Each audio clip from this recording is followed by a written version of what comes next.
비극의 새벽, 한국과 최고 지도층의 극단적인 비상명령이 전 세계를 충격에 빠뜨렸습니다. 즉시 일본이 구축한 인프라를 전면 파괴하라. 한국 방문 후 단 48시간 만에 내려진 이 초강경 조치 이후 일본이 5년 동안 심혈을 기울여 완성한 대규모 기반시설이 완전히 무력화되었습니다. 미얀마 특사단이 한국에서 마주한 진실은 과연 무엇이었으며 그들이 돌아온 직후 이토록 급진적인 결정을 내릴 수밖에 없었던 배경은 무엇일까요? 대한민국이 제시한 기술력은 상상을 초월하는 수준이었고 이보다 더욱 충격적이었던 것은 한국이 내건 파격적인 조건이었습니다. 단 하나의 조건만이 걸려있다는 사실이 밝혀지자 회의장은 일순간 충격으로 인해 냉랭하게 얼어붙었습니다. 이 사건이 발생한 지 72시간이 채 지나기도 전에 러시아, 일본, 미국 등 강대국들이 일제히 미얀마로 급파되는 긴박한 상황이 전개되었습니다. 도대체 미얀마에서는 어떤 사건이 벌어지고 있었던 것일까요? 저는 미얀마 환경보전부 차관인 이찬호입니다.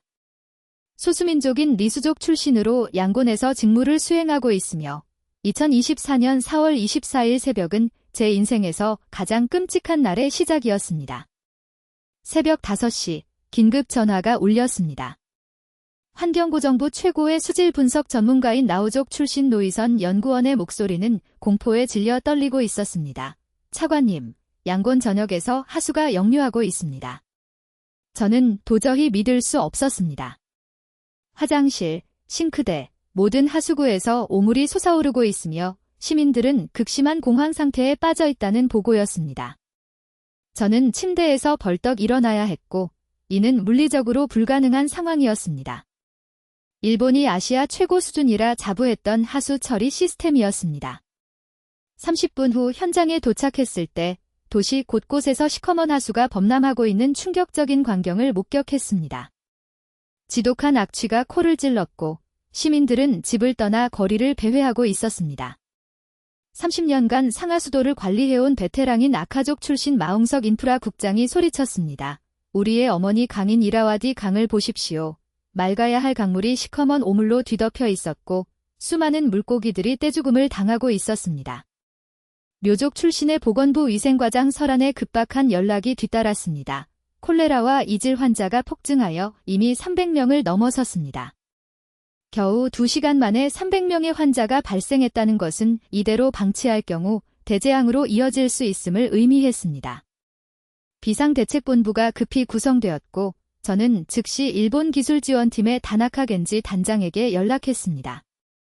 화상통화 속 다나카 겐지의 표정은 의외로 침착했습니다. 그는 시스템에 기술적 문제가 발생한 것 같다고 대수롭지 않게 말했습니다. 저는 분노했습니다.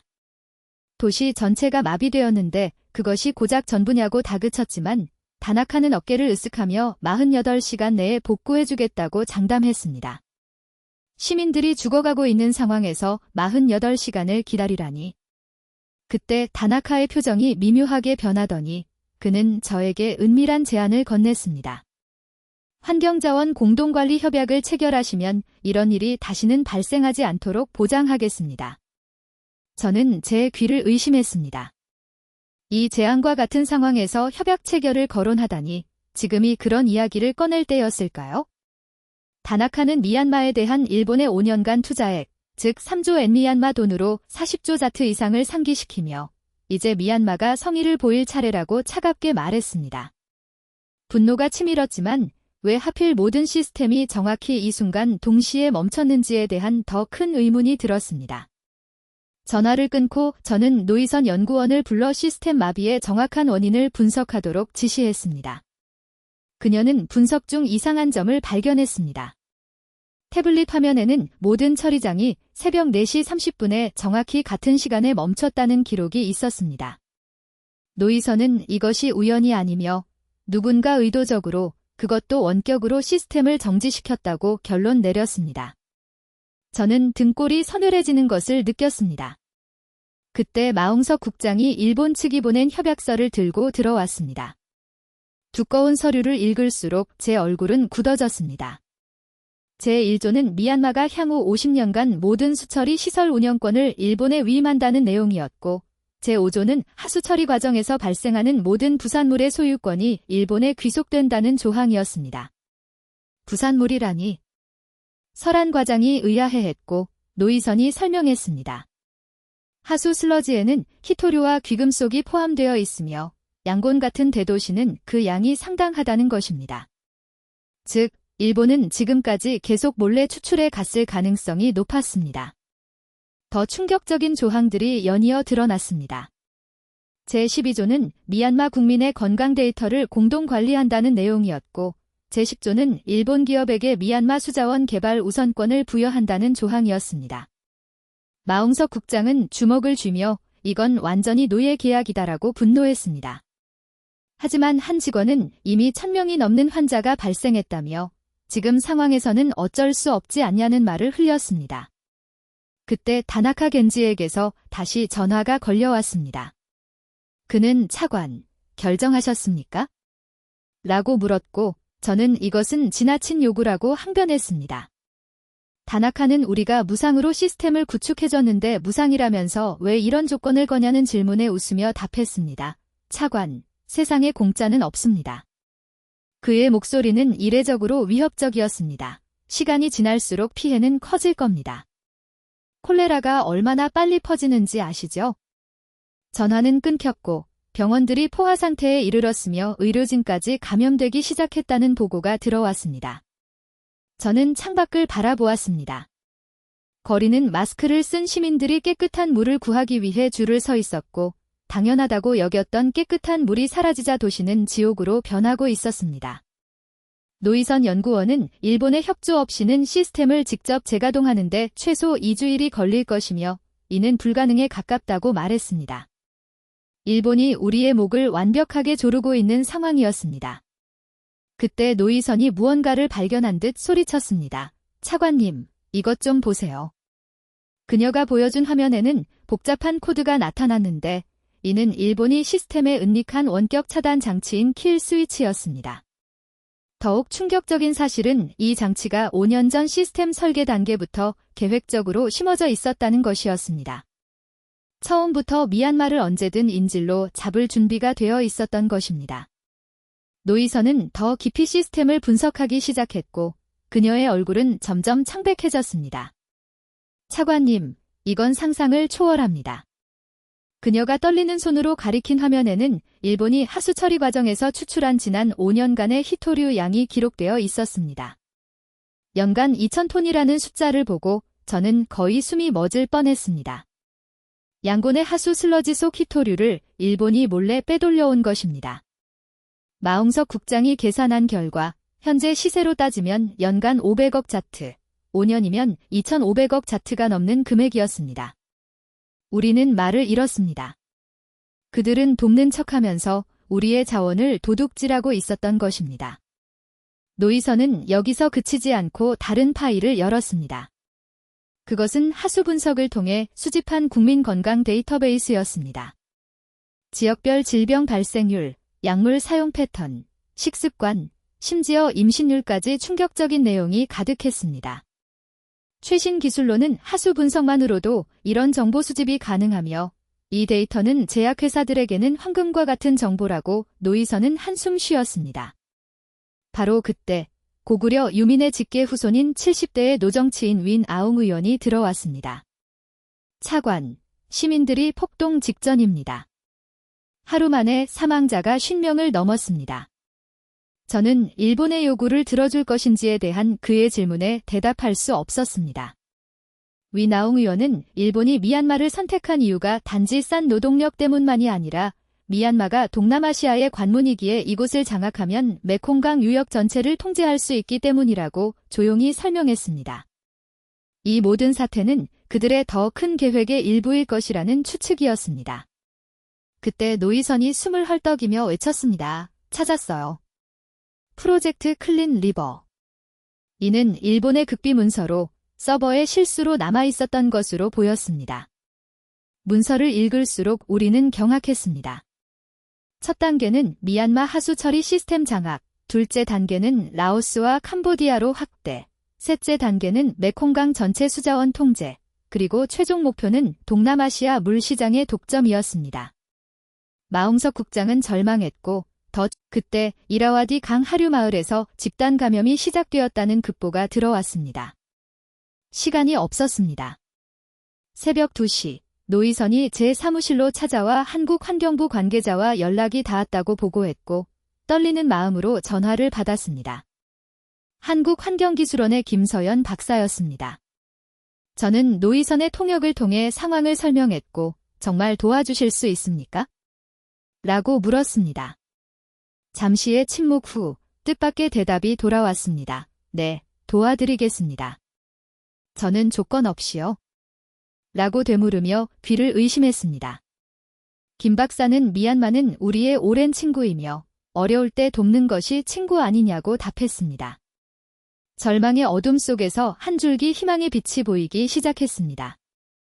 하지만 과연 한국이 일본의 방해를 뚫고 우리를 도울 수 있을지 걱정이 앞섰습니다.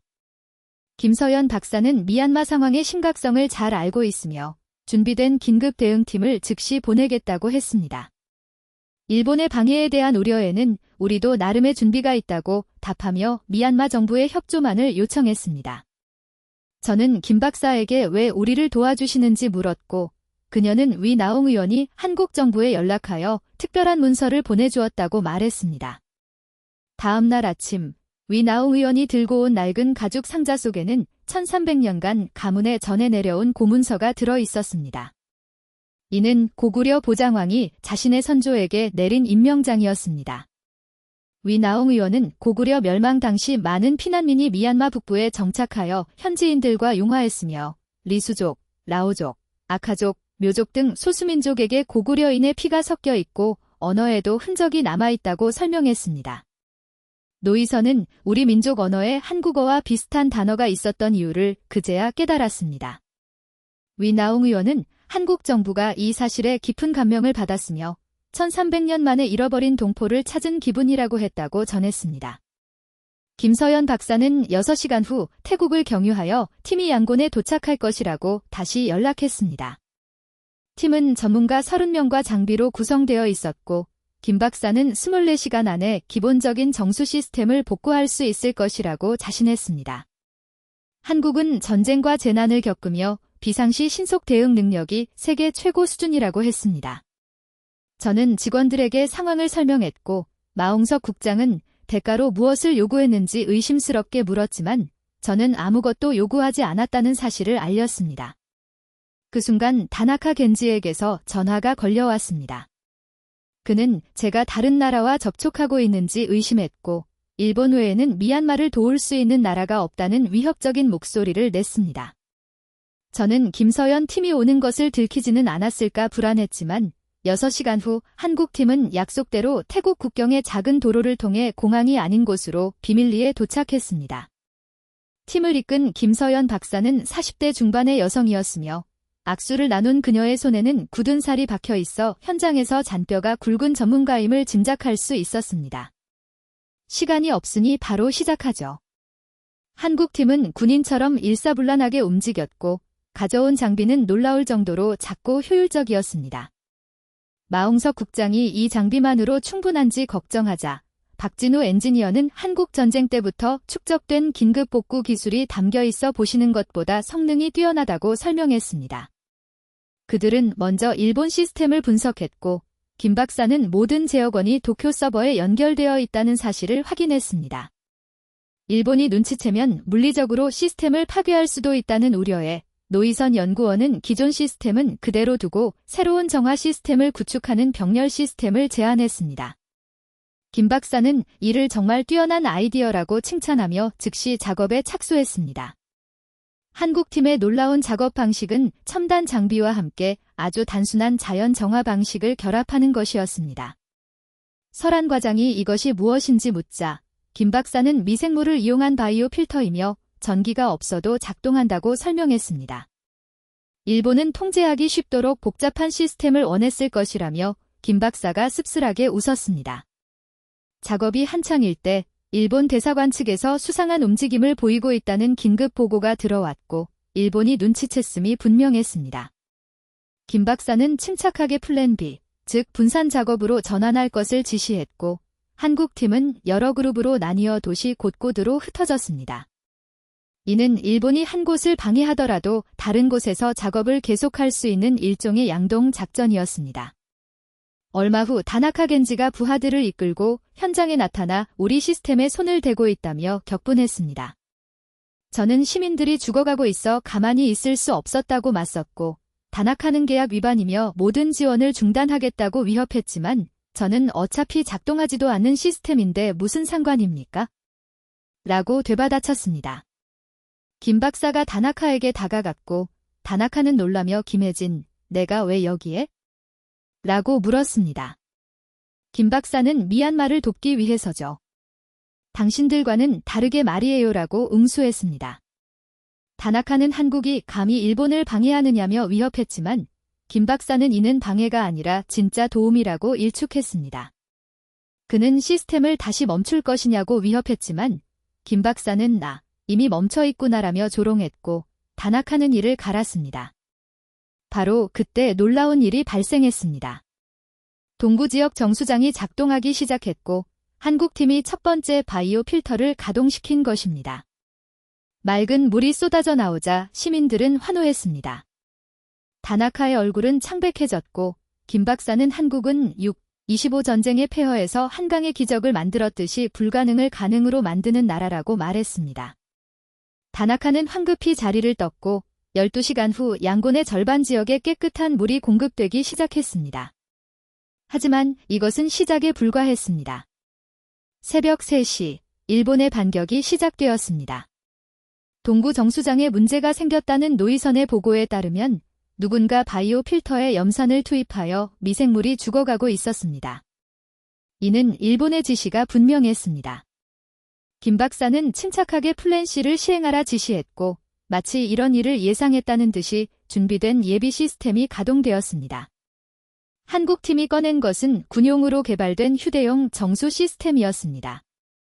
작은 컨테이너 크기지만 어떤 환경에서도 작동하며 하루에 10만 명이 마실 수 있는 물을 만들 수 있는 장비였습니다. 일본은 쉽게 물러서지 않고 미얀마 정부에 압력을 넣기 시작했습니다. 일본 대사는 한국의 개입은 명백한 주권 침해이며 일본은 양국 관계를 재고할 수밖에 없다고 위협했습니다. 정부 내부에서는 일본의 투자가 끊기면 경제가 무너진다며 저에게 압박을 가했습니다. 그때 위 나웅 의원이 일어나 돈보다 국민의 생명이 더 중요하다고 외쳤고 일본 없이 어떻게 하냐는 관료의 질문에 한국이 있지 않습니까?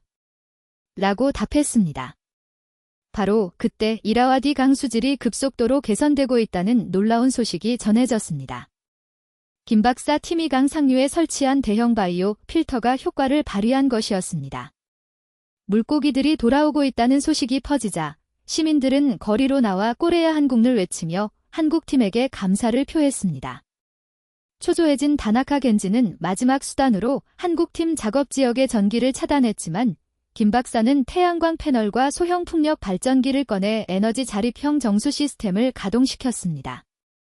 일본의 모든 방해가 무력화되자 다나카는 미얀마가 계약을 위반했다며 50조 자트의 손해배상을 청구하겠다고 최후의 수단을 꺼냈습니다.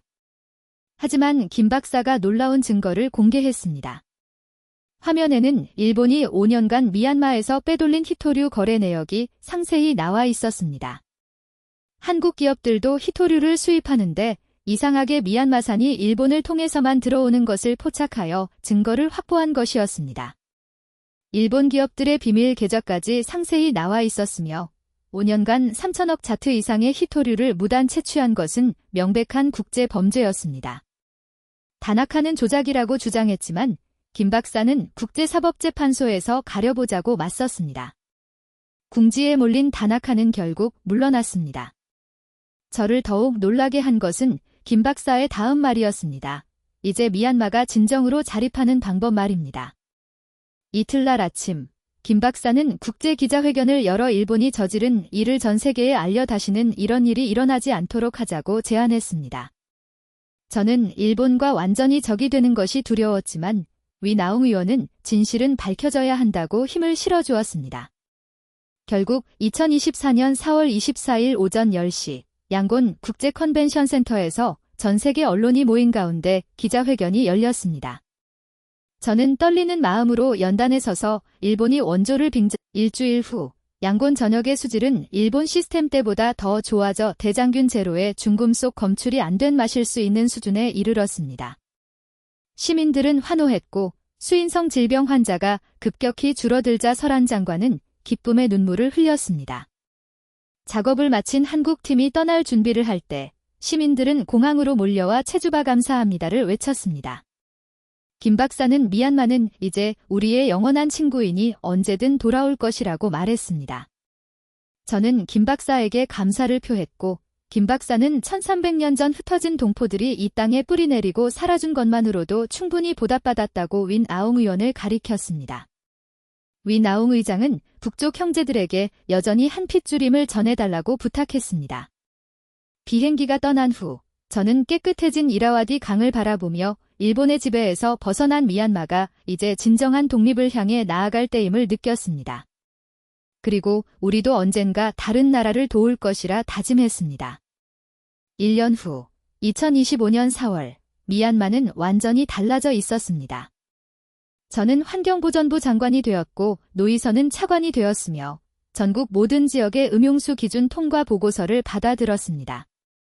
깨끗한 물 덕분에 관광객이 늘고 농업 생산량이 증가했으며 이라와디 강 크루즈 관광객이 작년 대비 300% 증가했다는 보고를 인프라부 장관이 된 마웅석 국장으로부터 받았습니다. 가장 큰 변화는 미얀마가 기술 수출국이 되었다는 사실이었습니다. 라오스에서 우리의 정수 시스템 도입 요청이 왔고 설한 장관은 팀을 보내자고 했으며 우리는 받은 것처럼 나누기 위해 무상으로 지원했습니다. 이미 방글라데시와 캄보디아에 기술 지원을 하고 있었고 미얀마 엔지니어들이 한국에게 배운 것을 그대로 전수했습니다. 국회의장이 된 위 나옹 전 의원은 한국에서 아시아 물 포럼을 제안하며 미얀마가 공동의장국이 되어달라는 요청이 왔다고 전했고 저는 도움을 받던 나라가 동등한 파트너로 인정받았다는 사실에 가슴이 뭉클했습니다. 며칠 후 더 놀라운 일이 일어났습니다. 일본에서 나카무라 신임 환경장관이 사절단을 이끌고 찾아와 과거의 잘못을 사과했습니다. 그는 미얀마의 정수 기술을 배우고 싶다고 부탁했습니다. 후쿠시마 오염수 문제로 고민이 많다며 미얀마의 자연 정화 기술이 도움이 될 것 같다는 이유였습니다. 저는 과거의 앙금이 남아 있었지만 용서는 강자의 특권이라는 말처럼 우리의 기술을 공유하겠다고 답했습니다. 단 하나의 조건은 일본도 이 기술을 다른 나라와 독점하지 않고 나누겠다는 약속이었습니다. 나카무라는 약속했고 새로운 관계가 시작되었습니다. 한편 미얀마 북부에서는 고구려 유민들이 처음 정착했던 마을을 문화유산으로 복원하는 고구려 마을 복원 사업이 한국 정부와 민간단체 지원으로 진행되고 있었습니다. 리수족 장로는 1300년 만에 고향 사람들이 다시 찾아와 뿌리를 자랑스럽게 말할 수 있게 되었다며 감격했습니다. 양곤에서 열린 제1회 아시아 물포럼은 한국과 미얀마가 공동 주최했고 30개국이 참가했습니다. 저는 기조연설에서 물은 독점의 대상이 아니라 생명이며 나누는 것이라고 선언했고 청중석에서는 박수가 터져 나왔습니다. 한국환경부 차관이 된 김서연 박사는 미얀마의 성장이 자랑스럽다며 이것이 진정한 상생이라고 말했습니다. 포럼에서는 물에 대한 권리, 기술 공유, 그리고 받은 도움을 다시 나누는 것이 의무라는 내용의 양곤 선언이 채택되었습니다. 미얀마는 아시아의 환경 선진국으로 도약했고 운 환경 프로그램에서 개발도상국의 희망으로 미얀마 모델을 선정했습니다. 위기를 기회로 종속을 자립으로 바꾼 놀라운 사례였습니다. 이제 미얀마는 6대륙의 물관리 기술을 전수하고 있었고 아프리카의 케냐와 탄자니아도 우리의 기술을 도입하기로 했습니다. 일본 또한 약속대로 미얀마에서 배운 기술을 태평양 도서국가들과 나누고 정식 사과와 함께 부당 이익 전액을 환경기금으로 반환했습니다. 이 기금으로 한국, 미얀마, 일본이 공동 운영하는 아시아 물 연구센터가 미얀마에 설립되었습니다. 과거 다나카 겐지 단장도 찾아와 사과하고 이제 연구센터에서 진정한 기술 협력을 배우고 있었습니다. 몇 달 뒤 김서연 장관 이제 한국 환경부 장관이 됨이 다시 미얀마를 방문하여 천년의 물길 프로젝트를 제안했습니다. 이는 한국에서 시작해 중국, 몽골을 거쳐 미얀마까지 이어지는 선을 따라 물관리 기술을 전파하는 프로젝트로 고구려 유민들이 걸었던 길을 따라 문화와 역사를 함께 나누는 것이었습니다. 몽골, 카자흐스탄, 키르기스스탄 등 고구려와 인연이 있는 나라들도 참여하기로 했습니다. 연말 송년회에서 저는 1년 반 전의 절망적인 새벽을 회상하며 한국이 아무 조건 없이 손을 내밀어 우리를 도운 이유가 1300년 전의 인연 때문이라고 했지만 진짜 이유는 국경과 민족을 넘어 서로 돕는 인류애 때문이라고 연설했습니다. 이제 미얀마도 그 마음을 전하며 받은 것을 나누고 나눈 것이 다시 돌아오는 선순환을 만들고 있다고 말했습니다. 밤이 되어 깨끗해진 이라와디 강변을 노이선, 마웅석, 설안, 그리고 윈 아웅 의장과 함께 걸었습니다. 1년 반 전의 절망적인 새벽을 생각하면 이제 우리가 희망을 주는 나라가 되었다는 사실에 모두가 뿌듯해했습니다. 받은 도움을 나누고 나눈 것이 더 크게 돌아오는 세상, 그것이 우리가 만들어가는 미래였습니다. 이처럼 미얀마가 일본의 경제 식민지 위험에서 벗어나 아시아의 환경 선진국으로 거듭난 놀라운 이야기는 하수영유의 절망적인 순간부터 시작하여 한국의 조건 없는 도움을 통해 가능해졌습니다. 1300년 전 흩어진 고구려 유민의 후손들이 다시 만나 이룬 기적. 하지만 진정한 기적은 민족을 넘어선 인류애였습니다. 기술을 독점하지 않고 나누는 것, 받은 도움을 다시 전하는 것. 이것이 진정한 발전의 길임을 미얀마가 증명했습니다.